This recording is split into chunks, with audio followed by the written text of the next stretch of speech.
Oh yes, that I remember quite well. My former master, the Mage Wilhelm, he brought me. As I recall, he had acquired some position with whatever lord ruled the land. I, being little more than a glorified possession at the time, was brought along. Oh, how he enjoyed impressing the villagers with me. Golem, snarl at that villager there, be fearsome. And of course, I would have to do it.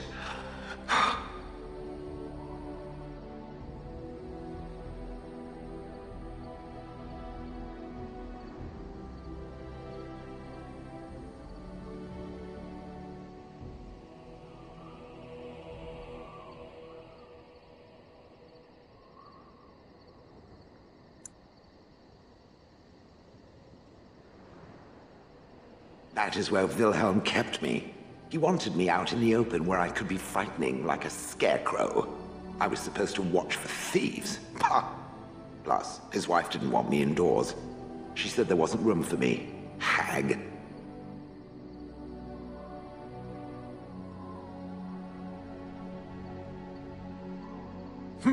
I was once larger, 10 feet tall. Then the loathsome hag complained that I couldn't fit through the doors.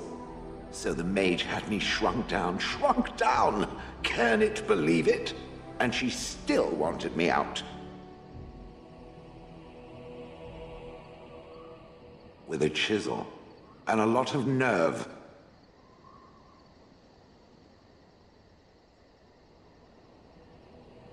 I'd have happily stomped them all into paste, and then ripped down their little houses and stomped on them too. In fact, after 30 years of watching them, I'd do it twice. What I didn't like was being ordered to do it. Dangled in front of those frightened morons like some scary thing. Once I was a statue, it took those villagers years before they'd even approach me. The first one to actually work up the nerve to touch me urinated himself. Ugh.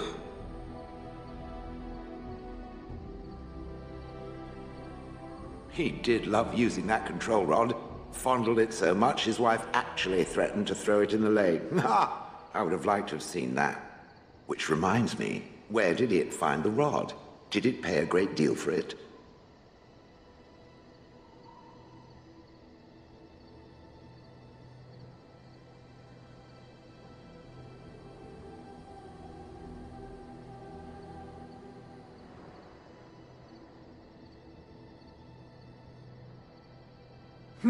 So long as it realizes that I'm inexpensive and not cheap.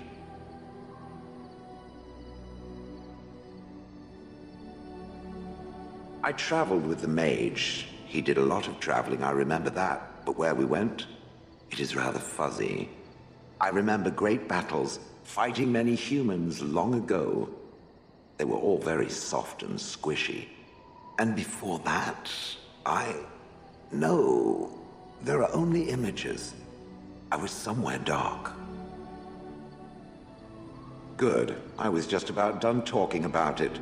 It does like to have a good chat now and again, doesn't it?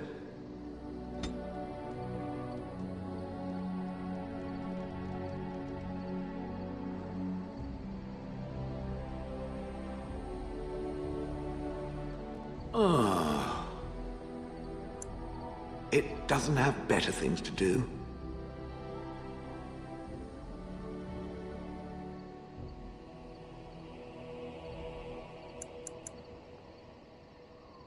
I did not think it needed to be said. It has never told me what gender it is, has it?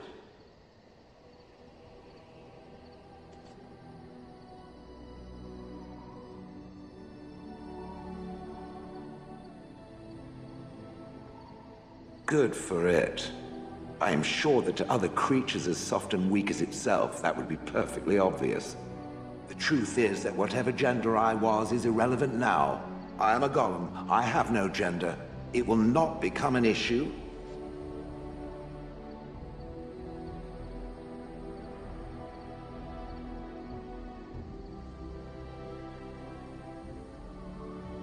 Good. Let us leave it at that. Now, let us crush something soft and watch it fountain blood. That is a girlish thing to want to do, yes?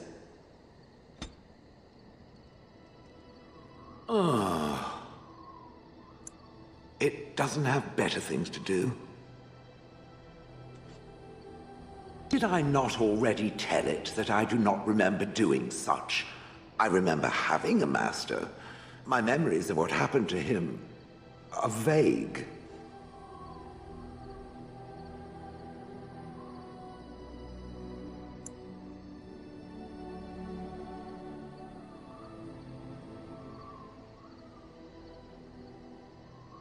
Clever and true.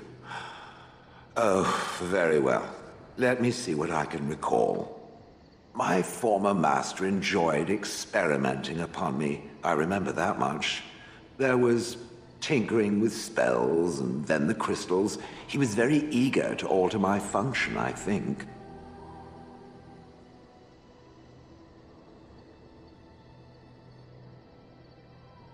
Bah! I am no mage, and he did not explain himself to me, any more than it would explain itself to a sword.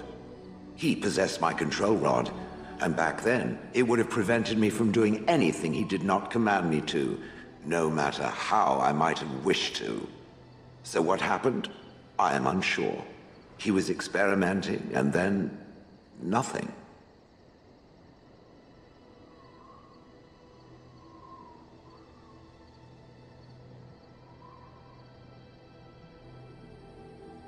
There was pain. I do not feel it as soft creatures do, so the memory is an odd one. And then he was gone. I was standing where I was, in the village, and I could no longer move. The villagers came, poked and prodded me in fear, and then realized they could neither move me nor destroy me, so they simply left me. And in time, I forgot I hadn't stood there all along.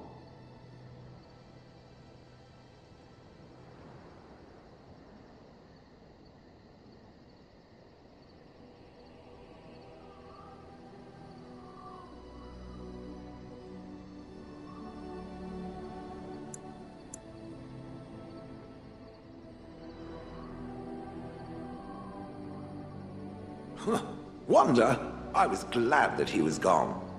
For so many years I'd had to leap to that little toadstool's every command. Get this, pick up that, put it down, pick it up again. The gall! At first I'd hoped he'd simply decided to leave me there paralyzed, an acceptable trade-off. After years passed, I simply stopped caring.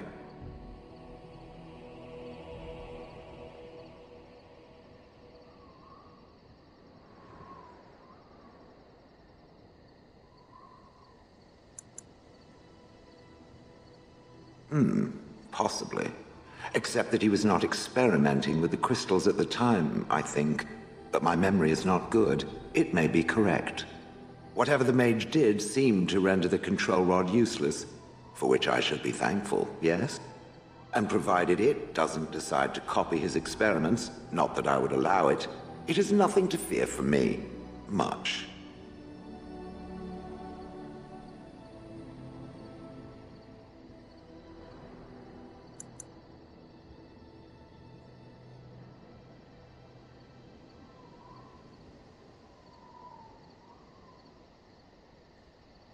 And now it knows, and doesn't it feel better? Let us get back to the walking and the fighting. My stone is beginning to itch again.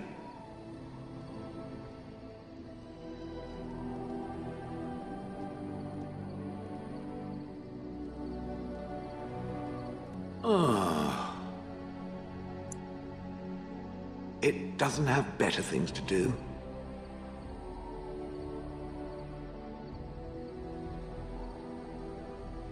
That part I know, as Wilhelm often bragged about it to whomever was willing to listen to him.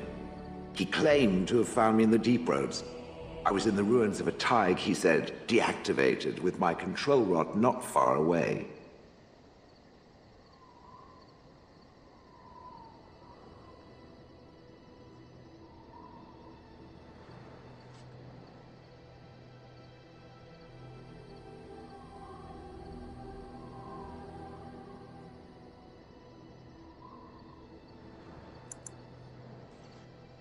No, that secretive bastard refused to tell me. I would ask and ask, but no. He used to say that one day, if I were compliant and didn't talk back at his wife, he would take me there and I could look around myself. Rotten, lying bastard. If I had his head in my hands now, I would squeeze it like a giant lemon. Squish.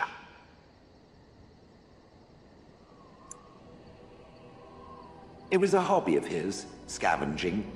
One of the reasons he traveled so much is that he was looking for entrances into the deep roads, old places the dwarves had long forgotten. And then he would sneak down and search for magical treasure, before anyone was the wiser.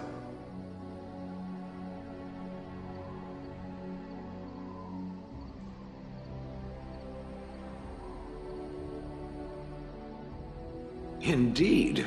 He had spells that allowed him to remain hidden and move quickly, but he had no defense against the blight and worried constantly that he would get sick. If any darkspawn showed themselves, he fled.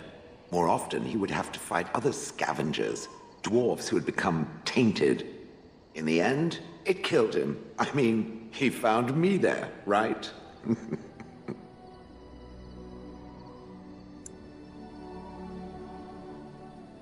I wouldn't have had to put up with the twit, and I would be none the wiser. I don't think I was aware while I was there, not like in the village. Or perhaps I was. Perhaps that was the dark place, and I simply couldn't see anything. How long could even I sit in the darkness and stare out at nothing, never sleeping? Oh, I do not wish to think of that. I think I remember a battle. It was long before, and then there was darkness. Bah, in short, no, I do not remember why I was there. It makes no difference. On then.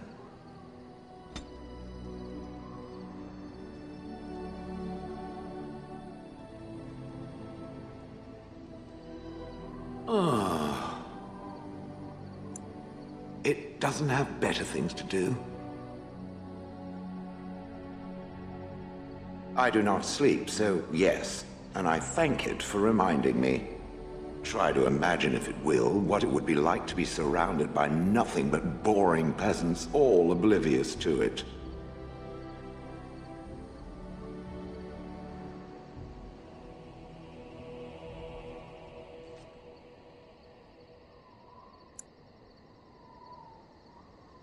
Oh, yes. It certainly was the height of intrigue to listen to the accounts of how young Dornan had scandalized the village by his purchase of an Orlesian hat. And the argument that those two muddy farmers had over the price of barley for a whole summer. Riveting. And then there were the birds. A whole village full of pigeons and ravens and sparrows all perching on me day in and day out.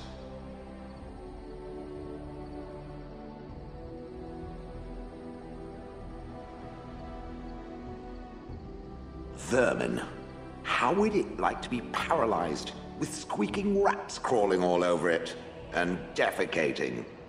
Those foolish villagers would spread birdseed near me, drawing the birds, because they thought having birds perch on me was quaint. Quaint!